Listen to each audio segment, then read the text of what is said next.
This is a Compass update for March the 6th, 2026. It appears it's a day late. Truth is, we took the video yesterday. It didn't turn out well, so I'm taking a few minutes this morning. You don't care. Hey, I am just so excited about all that God's doing. I feel like I say that every week, but it's genuinely true. This last Wednesday night, we had our town hall meeting, and I just first want to say thank you to Gail Hinton, to the elders. Gail, you knocked the financial report out of the park. I'm so amazed at what God continues to do to provide here through South Lake Wales Church of God. This Sunday is a special opportunity. Last week I was preaching, and one of the things that I had the opportunity to share is that worship is far more than a song. In Exodus 15, Moses shares a song of God's provision, and we said this: worship is walking in step with the Spirit. I have to say that this Sunday we have a unique opportunity. As part of our worship, worshiping God, we have the opportunity to do an annual business meeting. How is that worship?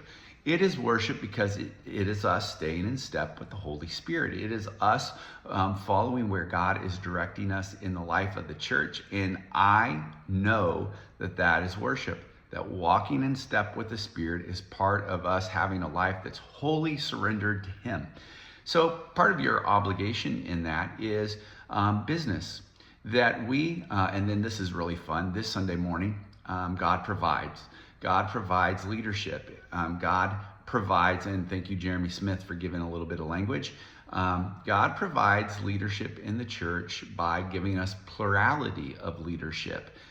In this week's section, we get this interesting thing where Moses has been doing a lot of things by himself, and his father-in-law, the priest of Midian, Jethro, comes to him, or Raul, if you're following other places, says this. He says, gosh, Moses, it's not good for you to do all these things by yourself. There needs to be a plurality of leadership, or you're going to burn out and not be able to do what God's called you to do.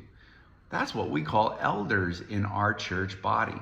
One of the layers of leadership in our church body is to have leaders who are capable of helping fulfill the ministry.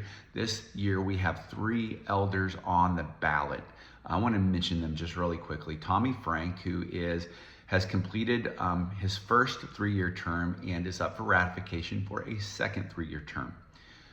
Ruth Search, who is up for a first term. Ruth has served in missions, kind of obviously. I don't know if that's fair to say, because some of you might not know. Served in missions. She has been helping lead up our missions team this year, has been on the missions team for several years, has done some teaching in our children's ministry, also serves on our greeting, our connection host team. Just thankful for all the places you see her in first service and second service. She's a little bit everywhere, thankful for her. And then Jeremy Smith, who you've seen featured in teaching and preaching over the last many months. Not coincidental that God raises up people who are serving in the life of the church. You get an opportunity to ratify, validate what God's already showing, that these folks are leaders within our congregation, and God's calling them to a higher level. So Sunday you get to do that. Likewise, you get to vote on the financial forecast of the church. Man, I tell you, if Wednesday night was any indication, God has provided for this past year. We've stayed faithful and within budget, and next year we see a moderate about 3% increase, 4% increase to the overall budget, as Ms. Gail Hinton said and projected. And so we just invite you to worship with us, to put our trust in God, but to do our part in keeping in step with the Spirit. All right, Time Change Sunday, don't forget it. Come join us. Come join us to see how God does provide, as that is the key theme for this Sunday morning. We love you. We can't wait to worship with you Sunday at 9 or at 10:15.